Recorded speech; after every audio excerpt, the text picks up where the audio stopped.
future, talk radio will actually educate, inspire, and make you think. The future is now. Topics and music that affect your life from Universal Broadcasting Network. Tune in at ubnradio.com.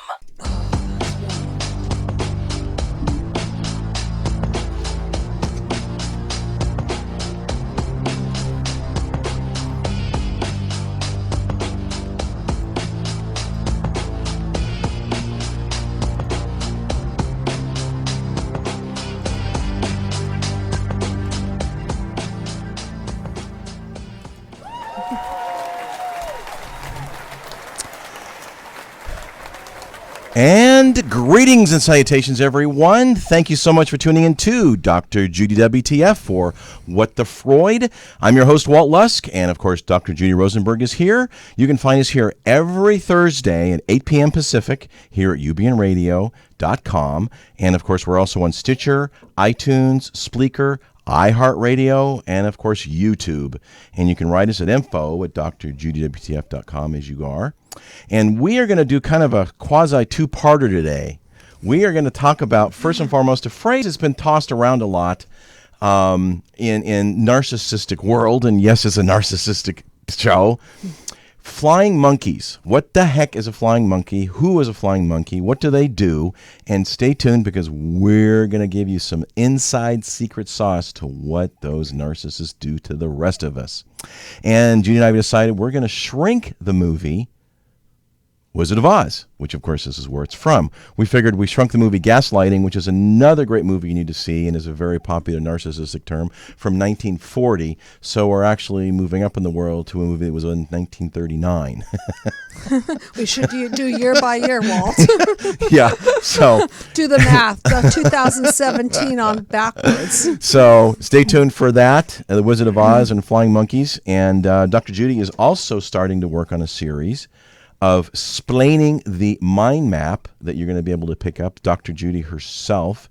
It'll probably be done maybe by the end of the year. And hopefully, between now and then, we are going to update our own shows on mind map because we've had a lot of requests for that. Mm-hmm. So stay tuned for that as well. Yeah. And this is a call-in show, so we would really appreciate if you happen to know you are a flying monkey from listening, or if you have been experienced something, and I'm sure most of you have, from a flying monkey, call in. And the number is area code 323-843-2826. That's 323-843-2826. And internationally, we can be found on Skype at UBN Radio number 2. So you can call in from anywhere in the world. And you just got a client from Iceland, right? Yeah. Yeah. So our international plethora of clients is growing, as well as the fact that if you want help, you can contact the Psychological Healing Center, which is a sponsor of the show, and do a free consultation with Dr. Judy or one of her associates. And we're going to have a few more on pretty quick here as well. So first of all, I want to thank the audience so much for all your comments and the people who are now part of the Mind Map system, and for allowing me the honor of making a difference in your lives internationally. What a fantastic experience it is for me to be able to Skype with people all over the world, Iceland and Oman and Oman, well, we've got Dubai, Oman, how about Japan, flying monkeys, Oman, Thailand, and all over the world. It's just so special for me to be doing this. And so thank you very much, and do call in. We love to hear from you. And so for those of you who have read my book, the metaphor that I use for the mind map journey is the metaphor of the yellow brick road, which is directly from The Wizard of Oz.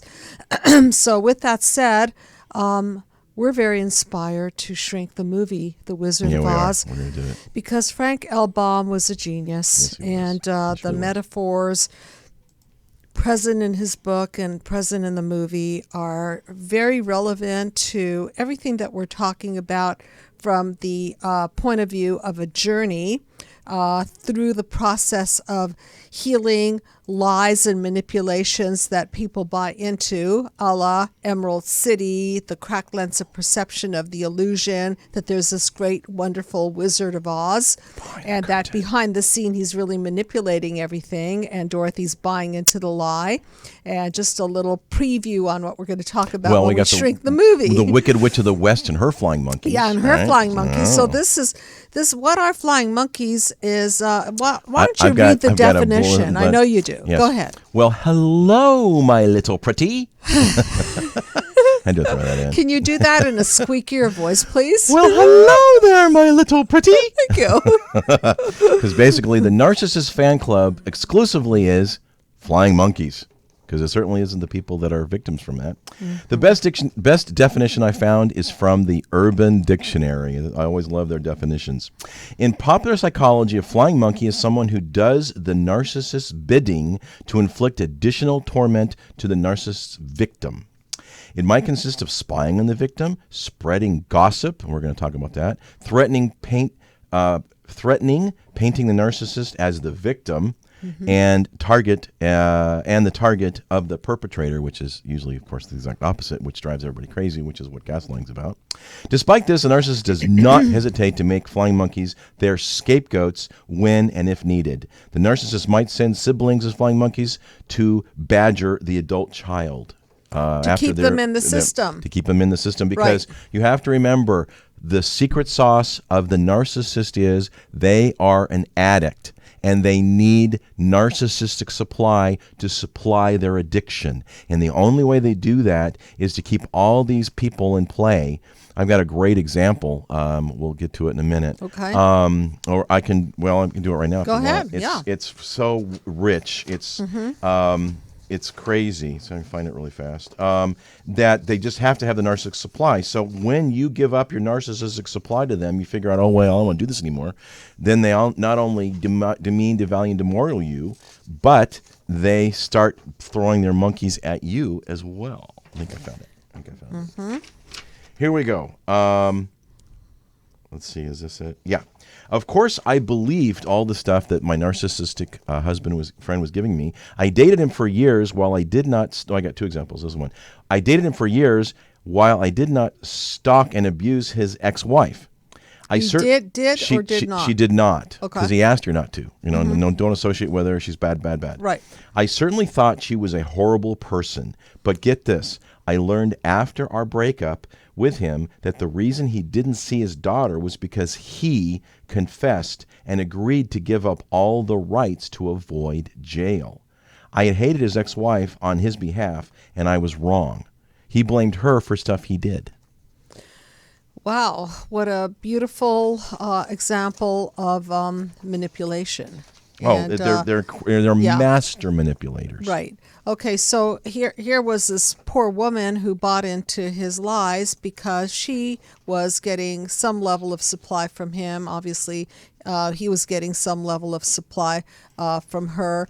And when she became aware of the truth, because this truth thing is really vital. Once the truth is revealed, then the mask comes down, the narcissistic false self comes down, and no longer are they able to present as bigger than life, better than life.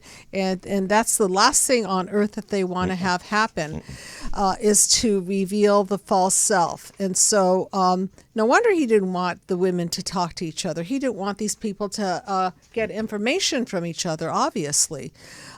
So when we talk about the narcissist, by the way, we're talking about a system gone wrong. I know we throw around these labels, narcissist and so on. What we're really talking about is a person who's been injured at the causal level, meaning at the level of mother-infant, father-infant disconnect. And the level of injury creates in them a shell, a protective shell, which doesn't allow them to have what most people have, which is some level of empathy and some ability to connect with other human beings. So they conclude early in life that human beings are not really to be interconnected with because mom failed to connect with them, dad failed to connect with them, so therefore they're just objects to be used to keep up their self-image or to keep their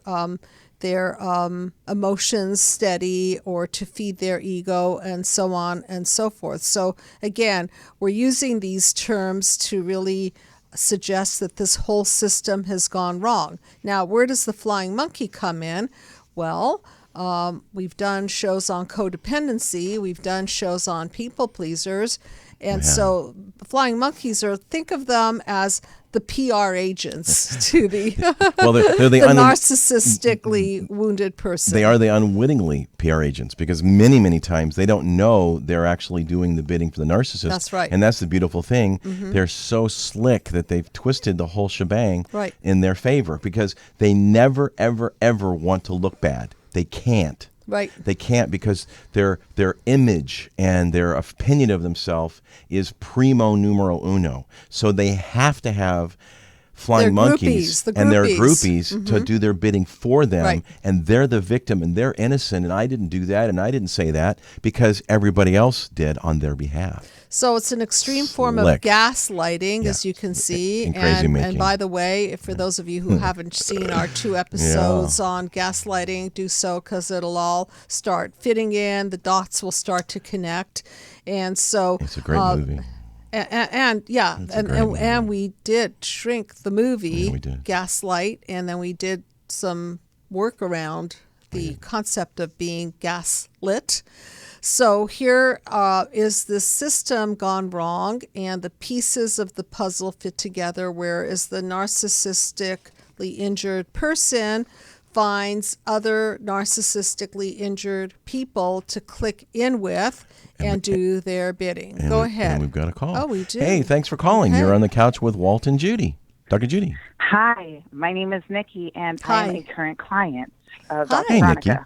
Oh, how nice to hear from you. Delighted. Yes, I live in Florida. I've talked to you several times, Dr. Judy. Okay, hi. Yes, okay. So nice for you to call into the show. Yeah, so, I mean, I see you guys are talking about the flying monkeys, and I have quite a bit of experience with that. I come from a very narcissistic background. My mother is a covert narcissist, and my father is a sociopath. Oh, man. Nice combination. Wow. Man. Double whammy. Whammy. Double dungeon of darkness, I like to call it. Yes, actually, that story in your book about the girl that you helped that was in the double dungeon of darkness, that sounds a lot like me. Yeah. Like, I can really relate to that. Okay. You mean the case study, Michelle, right? Yes. The double dungeon of darkness.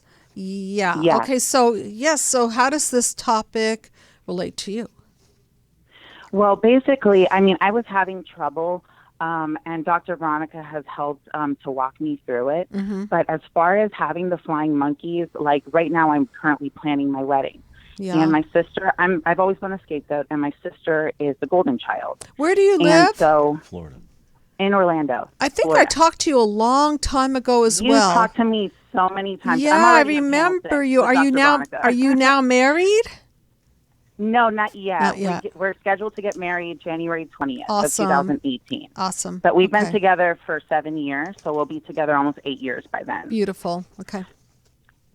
So we're basically, we had already been planning our wedding, and then my sister decided she wanted to get married at the same time. Oh, no.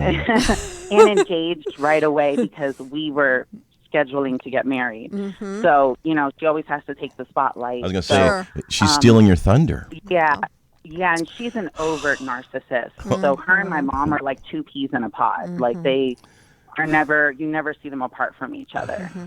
And it just created like a lot of turmoil, especially growing up. Me and my sister were never close. I think that my mother really set us up as pawns in that way. Absolutely. I bet they did. And I just want you to, I want to draw your attention to 3 episodes we did on sibling rivalry. Because watch those. But, you know, I live over here on the East Coast, so I usually go to bed by now. But I wanted to make sure I called in and talked to you guys. Thanks for staying up.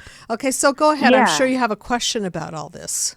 Yeah. Well, so it was very difficult for me to really understand the theory of the flying monkeys. But now that I'm going through this entire like planning process and all of this stuff with the wedding and having to invite people and having to have a guest list and a head count and all that stuff, so basically, since my sister was planning her wedding at the same time, my mother told me that I was inconveniencing her because because our wedding was scheduled around my sister's at the same time. Oh my gosh. Okay. And you you planned it first, correct? Yes. So we've also been together for a long time, so everybody was already expecting it.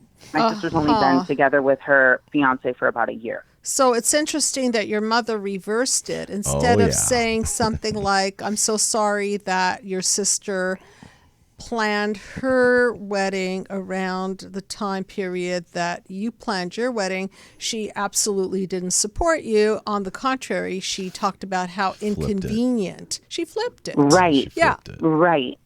And so the way that she got the flying monkeys involved was basically all of the family members, my godmother, like people that are very close to me.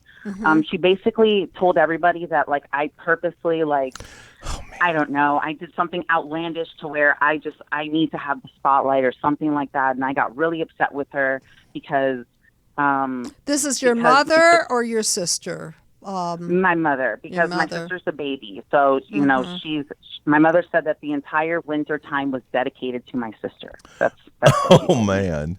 Wow. Yeah. Yeah, so I wasn't allowed to plan it from October, even though her wedding is scheduled for this November. I wasn't allowed to do it anywhere near that. Like, they just didn't want that. So what happened? When did you plan? Okay, so when's your sister's wedding? November. And when's your wedding?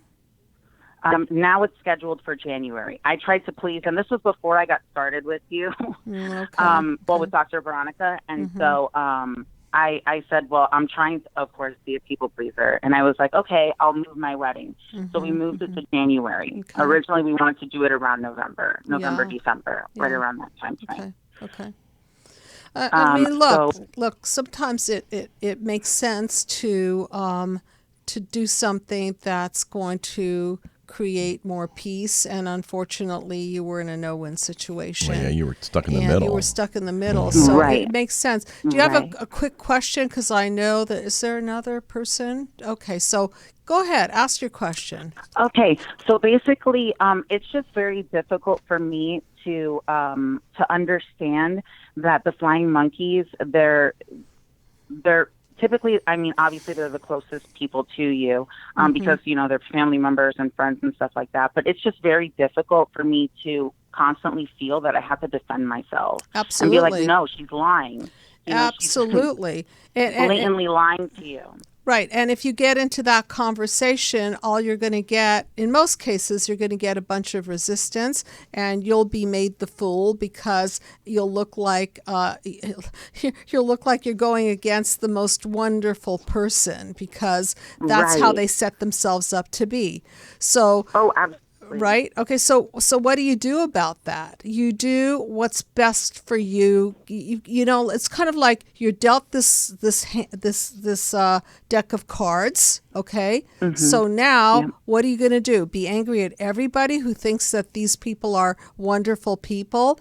What you see, it's a horrible position to be in, because some of these people are people that you really do care about and really love, and so all you can do is deal with this deck of cards that you've been dealt. So I still think that it was strategic of you, because you do want a wedding and you do want these people to come to your wedding. I think it was just, look at it not so much like you're the idiot that had to cave in and have her wedding in January, but just look at it as, this is what's going to bring you the most peace, and this is what's going to create a family situation that's going to be least reactive and most supportive of your event.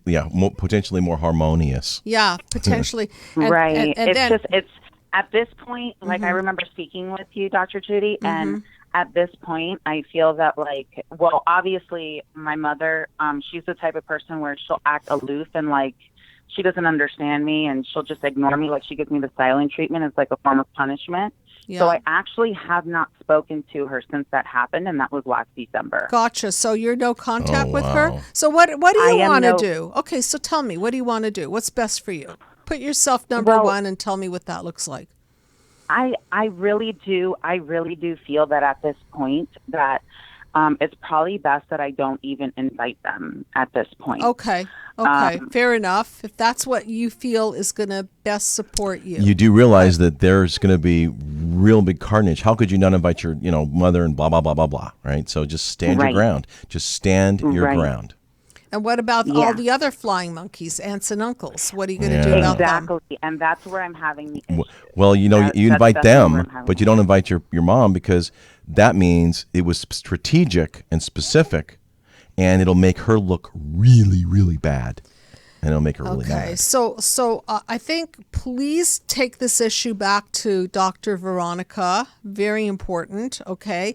And Yes. ultimately, I think what's going to be healthy is for you to put yourself first, and in so doing, Yes. make sure that you could live with the fallout material, okay? Because some people say, oh, no Right. contact, no contact. They can't live with it, so then they have to mitigate that into kind of like what a very mild contact, a very superficial contact. So take it back to Dr. Veronica, process this through, and in any event, you have to come out feeling like you're the cause in a powerful sense, and that Right. whatever you do is finally put yourself number one. And the okay? and the word to frame it is boundaries. boundaries. You got to have Boundaries. boundaries. Yeah, that's right. Okay.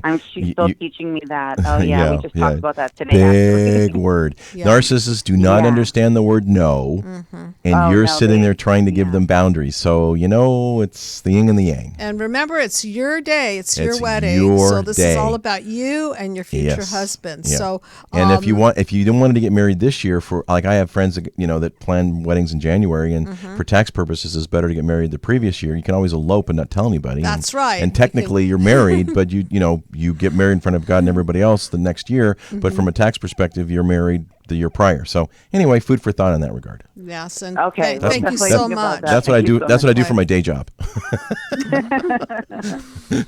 Okay, and thank you for calling in. Thanks a and million. And good luck, and keep us posted, and boundaries. Yes, I definitely will. Thank you guys so much. okay, welcome. our pleasure. We'll talk soon. Bye-bye. Okay, bye. See, narcissists are very master manipulators. They have limited insight. They actually hold the opinion that their behavior towards you is justified. They are on the spectrum of delusion and adhere to their own psychological opinions. They believe that as they abuse you, they are in fact the true victim. It's just crazy making. Okay. They can't handle anything negative at all anywhere. Okay, so from a mind map perspective, if you don't mind putting the mind map up. Sure. And it's at drjudywtf.com if you're listening. So if you look at panel number 1, we're looking at childhood wounds. So how is this child wounded? This child is wounded by being made to feel either overly special by the mother, typically by the family. And so that overly special child cannot take any sort of unspecial treatment. Or on the contrary, maybe this child has been so denigrated and so demeaned, devalued, destroyed that they need to build a false self around themselves. And so there are lots of ways that this dis-ease can be created, be Well, caused. I've got some ideas in that regard. Okay, all right. Who is a flying monkey? Well, there are 5 types in this particular article. Friends, family, work, neighbors, and the court. The court. Yeah, the court. So with friends, Right. the spouse usually reacts by either shrinking away from friends or lashing out verbally towards a narcissist, depending upon, of course, the story he's telling. And either way, the narcissist has won their point, as the spouse has only affirmed the derogatory statements, further isolating the spouse from their friends. So he makes this tall tale, assuming it's a guy, and she reacts either outlandishly or withdraws, and either way that validates his point. Okay. And voila. Okay. Next is family, and we just had a phone call regarding that. Okay, the narcissists wants to quarantine their spouse from support. So they, again from gaslighting, they make them crazy. And this, again, ultimately is going to pit the spouse against the family and vice versa because of their segregation. So, Right. again, drama. Or the mother will pit. Mother will do it, whoever. Right, okay. Yeah. Third is work, right? We spend a lot of time at work. And how many of us have got narcissists at work that, that doesn't work out? When a spouse works, the narcissist views their employment as a threat to their authority and their influence because they can't control them, right? Therefore, they're constantly looking for ways to tear down the spouse's work.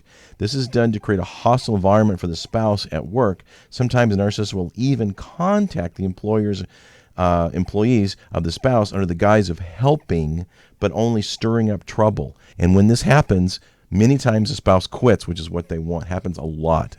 Okay. And we've got another call. Okay. Hey, thanks for calling. You're on the couch with Walt and Judy. Hey, hi, how are you, Walt? Hi. Super. Hey, Doc. Yes, this is Larry from Philadelphia, Pennsylvania. How's Dr. Judy doing tonight? I'm good. It's nice to hear from you. I like the fact that I get to talk to people all over the state and all over the world. So how's it going with you in Philadelphia, and how do you relate to this particular the topic? City of brotherly love. Mm-hmm. Yeah, there you go, right? Look at the statistics. But anyway, for gunshots. Well, Chicago's got them beat. Basically, I saw the topic. I don't know too much about it, except from my own view and perspective. Just two things that I see, and then I need to ask you a question: how to resolve something when children are involved. Sure. The first thing is, to me, it's a form of victim blaming, and the only thing I can think is non-compliance. Don't feed into it. It's one area I really haven't researched. It's also, they have people that I guess they influence and they poison their minds, and they try to turn other people against you. The only thing I think is most people only go so far. They hear the story and the gossip, and they go on with their daily lives. I don't know how much impact it has on projecting onto somebody else as being, basically they pick a fight with you and blame you for it. I don't know if they really, how far a flying monkey will take it to the extreme as the instigator. That's my view on it, and after the second question, I'd like to hear your view on it. The second thing is, with children involved, do they become flying monkeys? If so, how far does it go?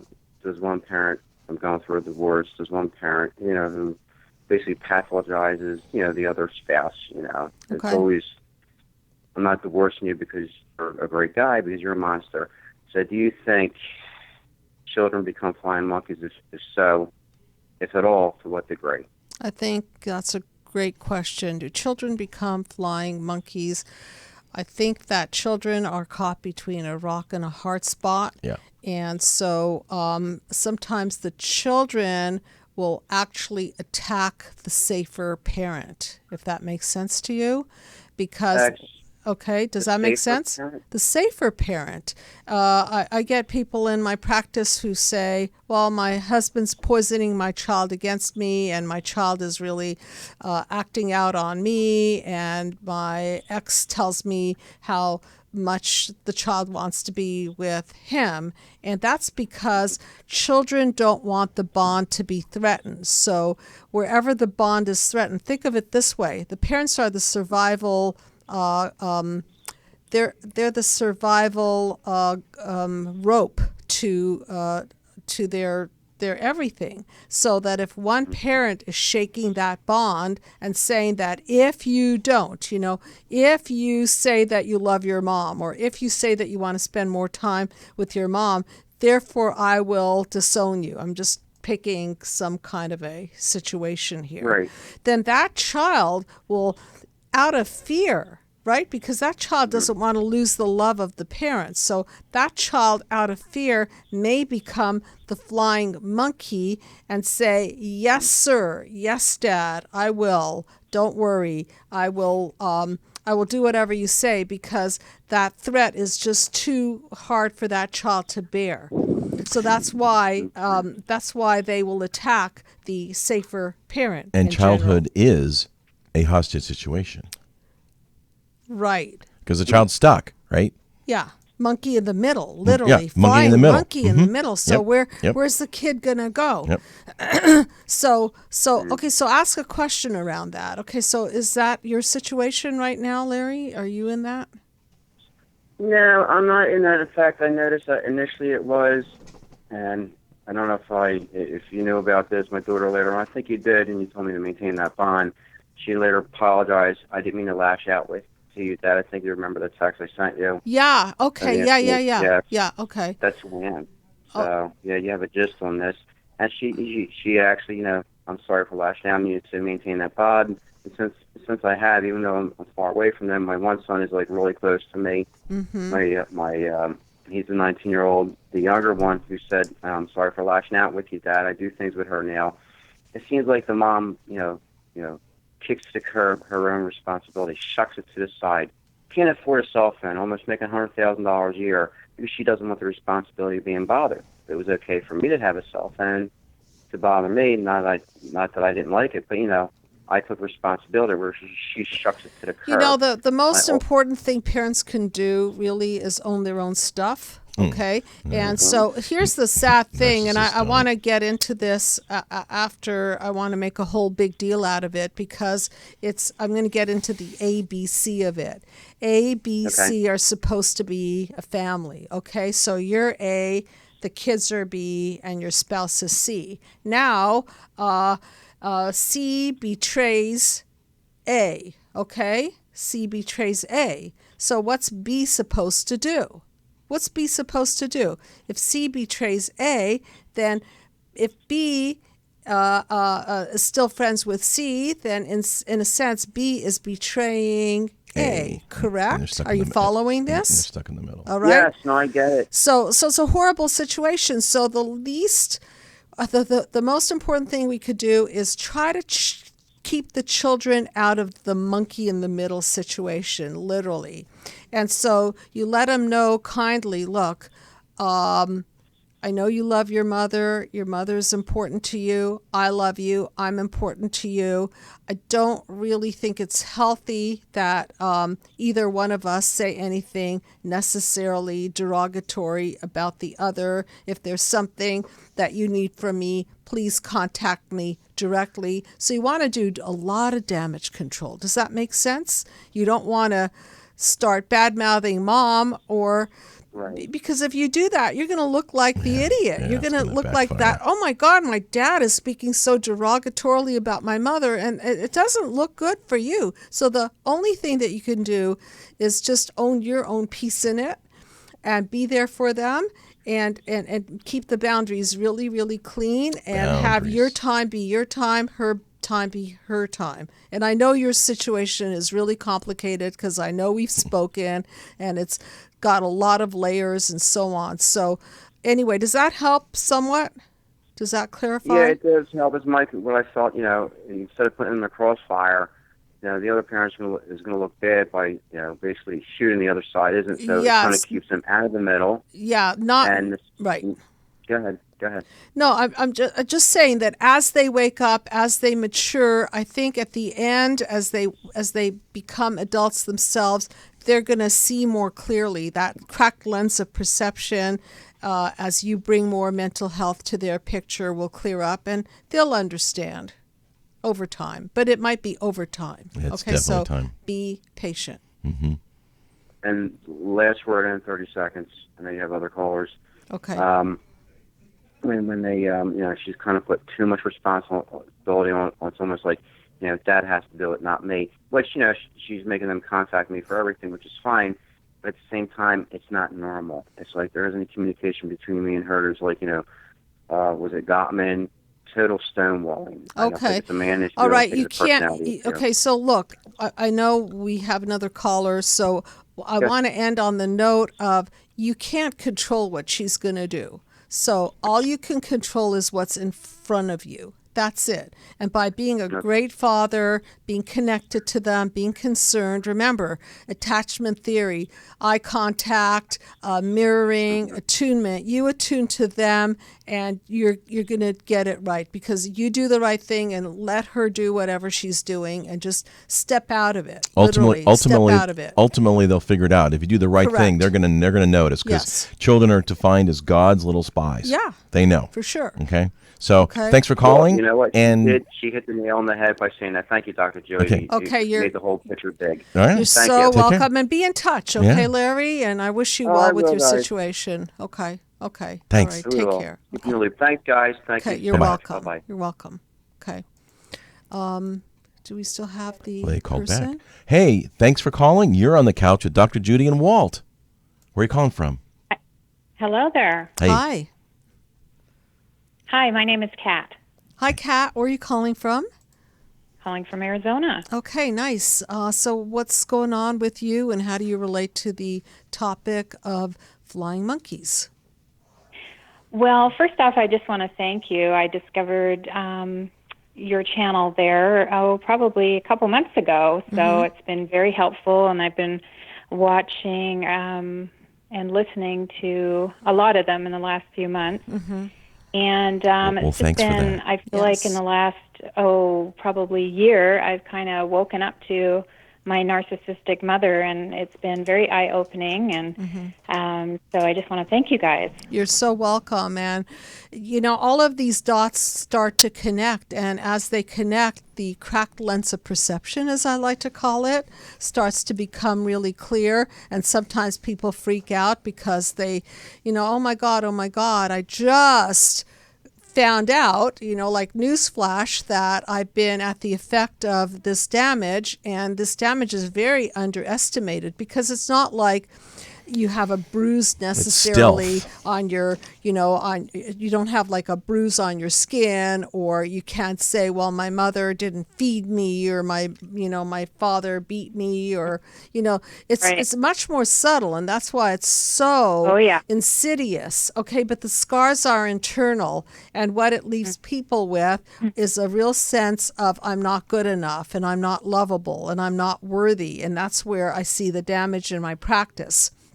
And that's a lot of what we end up deconstructing, because all of these wounds from childhood, they encode into the fiber of our being and these negative core beliefs. Okay, and then the flying monkeys, they gaslight. Okay, so then you've got the main monkey, and then you become monkey in the middle, and all of the people around them are saying, the typical thing is, what are you talking about? Your mother is such a wonderful human being. She volunteers at the hospital every week. You're sick. And then children will question their sanity. Yes, and the third one we haven't come to real quick. The fourth one's neighbors, right? So it's everybody. It's everywhere. Right. Okay. So you get it, that it starts really messing with your head, and you start questioning yourself. Right? It sounds familiar. Oh, yeah, for years. I used to think, what is wrong with me, Of course. And there's Alice Miller. She made a statement that I picked up in my book. She wrote the book, Prisoners of Childhood Trauma of the Gifted Child. And she talks about how children would rather be the bad child in a good world, okay? Because therefore they feel that if they're only good, everything's going to turn out. And then therefore the locus of control is in them. And if everyone around them is bad, well, that's horrible, because that makes for a paranoid, dangerous world. So here you are as a little kid making yourself wrong. And then the mother is supposed to be the idealized object, so to speak. So she must be right. And then if things don't feel right, then you might begin to question it. But then when everyone else mirrors that your mother's good, then you start thinking, I must be insane. There's something wrong with me. And then what you really need, as we allude to this a lot, I think the healthy antidote to this is an enlightened witness. Okay, so that's what we try to be. Therapeutically, we are that enlightened witness to really be by the side of people to say, you're not crazy. You've been made Right. crazy, okay? And the way you've been treated is crazy. So the fact that you're Oh, yeah. in a distress because of the crazy treatment is just normal given the crazy system. So we have to deconstruct it is absolutely crazy. I mean, Right. it's just been so eye-opening, and I have a fantastic relationship with my father, and we've actually gotten very close over the last couple of years, but especially over the last 6 months. And Good for you. I mean, he has told me stories that would just blow your mind. Are they So- divorced or together? Oh, they've been divorced since I was probably about 6. But Okay. of course, he left, quotes, but she actually gave him no choice. But that was, of course, what it looked like to everybody else, by design, of course. But yeah, so anyways, I'll get to my question because I know Please. you have other people calling in. Sure. So what do you think what does the flying monkey get out of it? I think Like what? Great Good question. question. The Really flying good monkey question. gets the cookie from the narcissist. Good Okay, girl. that's my- You're a good girl. Thank you. Now you're the golden child for the moment Oh, yeah. until I decide Right. to devalue you, and then I'll pick another golden monkey and I'll Yes. kind of like cut the string or cut your wings for a while until you start pleasing me more, so you can grovel yeah. a little bit, and then I think you'll learn your lesson to please me harder, and then I can make you the golden child again. So it's So I got that my whole life, Okay.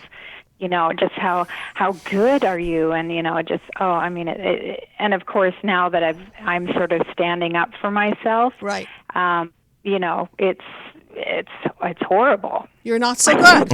You're not so No, good you're anymore. not so good because I you're mean, not. to say the least, it's been quite interesting, and I've definitely gone very low contact, and I'm thinking of going no contact Okay. because, of course, now she's punishing me with all sorts of things and getting my older brother into the picture. and Oh I'm yeah. crazy, Oh yeah. Flying monkeys. So she's what's happened to her, and oh yeah. Victim. Okay, so can you see the system? Yeah. The system will try to pull you back into the system. And so Ah, the yeah. more you try to extricate yourself and free yourself from this double dungeon of darkness, so to speak. They're calling in the reinforcements more- and the more flying monkeys. Right. She'll just send her soldiers to attack you further until you're so weakened that you do her bidding and bow to her and say, I'm so sorry, Queen, that I've disappointed you. Now, can I yeah. be in your Yeah. good graces again? What can I do? And that's what she's waiting for. Yeah, she's even had her friends call me and say, you need to be nicer to your mother, and course. she's very fragile right now. And That's right. I mean, it's crazy. I mean, I could go on, but you're on the show, so. No, but you're very right. Okay, so the only logical solution here is to pull out of a dysfunctional system. Only way. Oh yeah. And whether you Yeah, go I mean, it was literally causing me so much anxiety, course. and I just thought, I cannot do this anymore. And my Okay, husband, so don't do this been married anymore. for 22 years, and I mean, he's seen it all, and he's like, your mother is crazy. I mean, she's So absolutely don't nuts. do this anymore, and then it's going to be your choice whether you want to go no contact, low contact, whatever works for you. Okay, Right. but the answer to your question is what do they need you for? They need to demean you so that you can please them harder, so that you can be back in their good graces. Oh, yeah. Get it? Okay, that's the sick system. Absolutely, yeah. I mean, Okay. she doesn't. I mean, I've been trying to have a relationship for years, and even asked her over the years, why can't we just have a relationship? And of course, it's always the crying comes in. No, and I've 'cause she's tried too this, injured. and my life has been awful ever since this. No, and, she's too injured to have an interconnected relationship. Yeah, she okay? can't have one, right? No. Yeah. It's not in her Yeah. DNA. No. And they have no Anyways, remorse I and no appreciate empathy. everything, and I've You're listened so to welcome. so much, and learned so much with Okay. you. And one of my best friends who had her mother recently die last year, and it made my mother look good. And Okay. I mean, she and I are great friends, and we just are there for each other and talking about it all the time. So Okay, it's enlightened wonderful. witnesses. Okay, and So- please feel free to reach out to me, the team. Okay, and and thanks for thank you calling. so much for calling in, Kat. Thanks, Kat. Definitely. Thank you Okay. both so much. You're welcome. welcome. Our pleasure. Bye. Because the narcissist really does not have any remorse or any empathy, and they have no accountability for their actions. Their lack of empathy and remorse is mind-blowing and hard for people to understand and comprehend, Right. but that's where they're at. Real quick, because we're out of time, the third is with neighbors. They're very charming, and they're very, flawless performances because they're very extremely persuasive. And so they'll claim the spouse or whoever's crazy, and they'll get the neighbors involved with flying monkeys. And then lastly is court. Okay, Court. Their Go ahead. favorite smear tactic is the court, because that is the ultimate in terms of intimidating and scaring. And they lie and manipulate all the time And in they front of that cost judge, money. and it's cost money. And usually they're pretty Right. successful because they are, they're very persuasive and such. So it's a war of attrition at that point, and many times you're going to lose. So just as a metaphor in your mind, I love the biological model. It's like that warped DNA, okay, that diseased DNA, which is the blueprint of the sick system, has their messenger RNA monkeys that do their bidding. So that's how the whole system We got to finish with this really fast. What are some of the tactics used by malignant narcissists? And there are 4, and we've talked about most of them here. Okay. One is favoritism, right? They give you a position of power, okay? Second is projection. They accuse you of stuff. Or even one of them talked about gossiping. They love to just gossip and just drop little hints, right? Third is gaslighting, and we've talked a lot about that on our previous shows. And the last one, as I'm saying here, is hinting. Character disordered people are usually manipulative and persuasive, and they'll just drop a little hint full of expectations that you will take the bait and then like jump a in. little drop of poison that's going to poison the entire well. Very clever systems. One line, and again, if you want the articles, you can write us at info@drjudywtf, is gossip and divide. Because they love drama and they'll divide everybody, because if everybody's divided, there's one queen bee that's controlling the whole show. And everyone around feels betrayed. Oh, and yes. This is Oh, an absolutely. extreme, there's an extreme sense of betrayal by not only the person doing the devaluing and the demeaning, but also the community that supports that person and does the bidding for that person. So, unfortunately, that's all the time we have. Wow. Thanks for There's so so much much for all more the to talk calling. about. And we've got a lot. We could squeeze in another show, but we're going to move on. And we always shrink a tune, and we thought we'd pick a song that's called The Backstabbers by the OJs. It's an oldie but a goodie, but we're going to shrink this. I'm going to read the lyrics, and we're going to shrink this. And wow, it's amazing. I mean, it's crazy making, and really the bottom line is you got to look out for number one, yourself, and really boundaries and no contact or minimal contact is really, unfortunately, how you have to deal with these people, because that way you have sucked out their narcissistic supply and they go berserk because they're going to do everything they can to get that supply back, because in reality, they're very wounded addicts. Right, and at the core, they're very hurt. And they're extremely hurt, yeah. What do? They smile at your face all the time. They want to take your place, the backstabbers. They smile at your face all the time, want to take your place, the backstabbers. All you fellows who have someone and you really care, then it's all of you fellows who better beware. Somebody's out there to get you, lady. A few of your buddies, they sure look shady. Blades are long, clenched tight in their fist, aiming straight at your back, and they don't think they're going to miss.